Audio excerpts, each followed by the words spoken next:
Have you ever had anything bring you to the point that you wasn't sure if you could get out of this?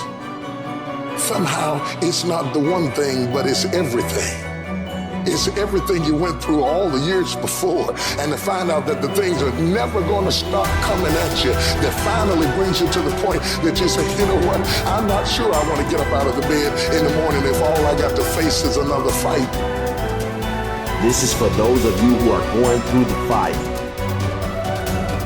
Those of you who are wondering, how can I keep going like this? Some of you have been through so much that you should have lost your mind.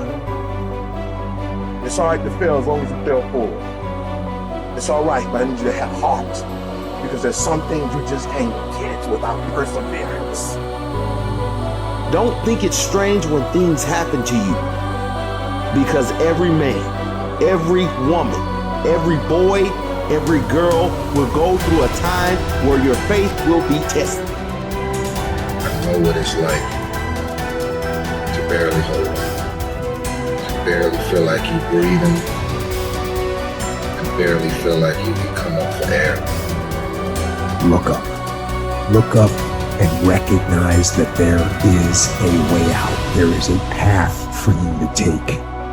And it's not an easy path. It takes courage and it's hard. But what is the other choice? What else can we do? Let the darkness completely consume us, be overtaken by temptation and vice? No. Do not accept that. You can triumph over these dark forces. You can become better. You can be better. You got more than you think. You can do more than you think. You can go further than you think. You can have more than you think. And stop blaming somebody else over what you don't have. It's time for you to know what you got in your hand. Stand up for your dreams. Stand up for what you want in your life. Decide that your life is so meaningful to you, that you love you and you love life so much that you're going to stand up for what you believe in, because you can fall for anything. And so by being committed to everything that I started, I finished it. It built a certain type of spirit. It built a certain type of mentality. And so now I couldn't quit even if I wanted to. I couldn't stop even if I wanted to. I had too much sweat equity in my life and everything that I was doing. When it gets tough, I'm gonna press my way.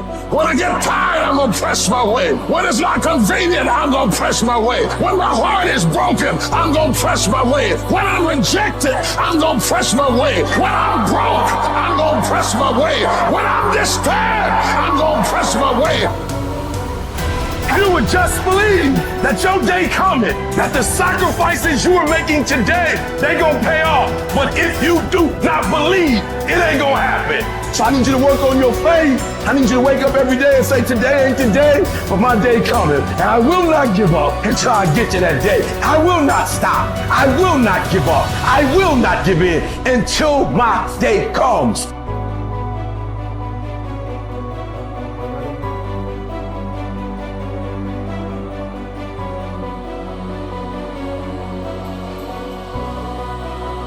This is another concept which has made its rounds in the world, that something else should motivate you to do what you're doing.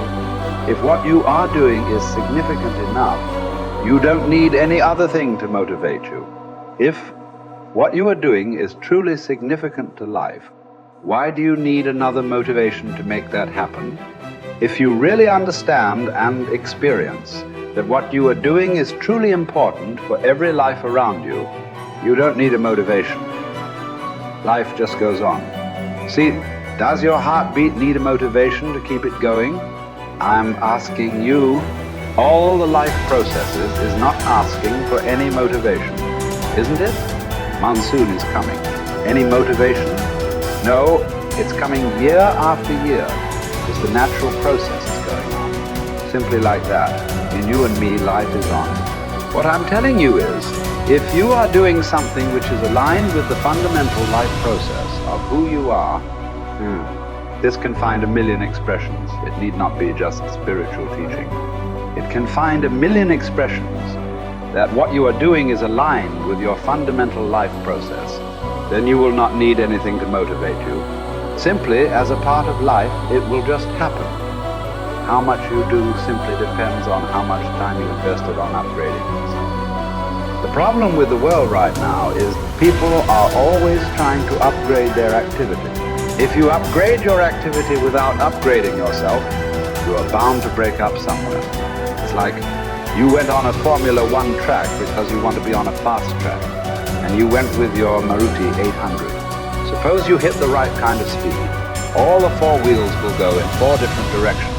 It won't hold up. If you want to be in that kind of speed and that kind of track, you must prepare the machine. Upgradation of this one is important. If you upgrade yourself, activity will simply happen. Many people around me, many times think I'm superhuman because of the activity that I perform. This is not about being superhuman. If you explore the possibilities of being human, if you explore the possibilities of the immensity of being human, you will realize you don't have to be a superhuman. Being human itself is super. So you will not need any external drive or some other inspiration. The very process of life will do it. It turns out 95% of who we are by our midlife is a set of memorized behaviors, unconscious habits, hardwired thoughts and attitudes, conditioned emotions that are so familiar to us that it doesn't even feel like fear, or it doesn't feel like sadness. It's just who we are. It usually takes crisis or trauma or disease or diagnosis or your lowest point in your life where you're knocked to your knees. And for that moment, you actually have a view of yourself outside of yourself. You can see yourself from a different state. The facade, the whole illusion is over. And that's when a person really begins to think about what they've been thinking about. They begin to notice how they speak or how they act. And I think they begin to pay attention to those feelings on a more regular and conscious basis. And the word meditation, I looked this up because when I started my journey, I'm very scientifically minded. The word meditation, the symbol means to become familiar with. So then the first step to change, if you wanted to create a new life, you have to change. To change your personal reality, you have to change your personality. And the first step is consciousness or becoming aware. So the moment you become conscious of your unconscious thoughts, the moment you become aware of your automatic reflexive habits and your emotional reactions, the moment you can become so conscious of those unconscious states of mind and body that you don't go unconscious again, so familiar with those states. And how many times do we have to forget or go unconscious till we no longer forget or go unconscious and we stay conscious? That's lighting a match in a dark place. And most people, when they do meditation, they actually think, when those voices come up and when the chatter starts and those emotions start, they actually think that they're doing their meditation wrong. And I want them to know that they're actually doing it right, because you're coming up against those thoughts that slip by your awareness unnoticed or unchecked by many people. You all of a sudden catch how you speak. And people say, if I really want to be happy, let's think about this.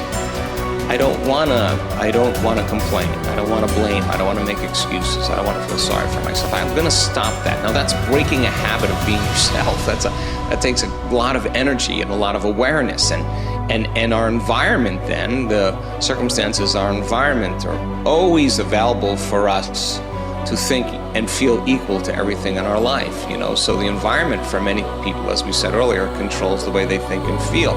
So when they respond to their coworker, when they respond to the news, when they respond to the traffic in their life, that response causes them to return back to those unconscious programs. But sitting in a meditation and really sitting in the fire and believing that there's something on the other side of that thought, believing that there's something on the other side of some behavior or some emotion that makes us feel a certain way. That's stepping into the unknown, and it takes us disconnecting from the environment. That's what meditation is about. Playing music or hearing nothing, or closing your eyes and not eating, not smelling, not tasting, not feeling with your body. You're putting your body away and you're not letting it be the mind or the program. You're making it sit still. You're training the animal, right? And a person starts feeling emotional and they catch themselves starting to feel those emotions. Instead of letting that emotion drive certain thoughts or actions, that person settles the body down in the meditation and brings it back into the present moment, and that's a victory.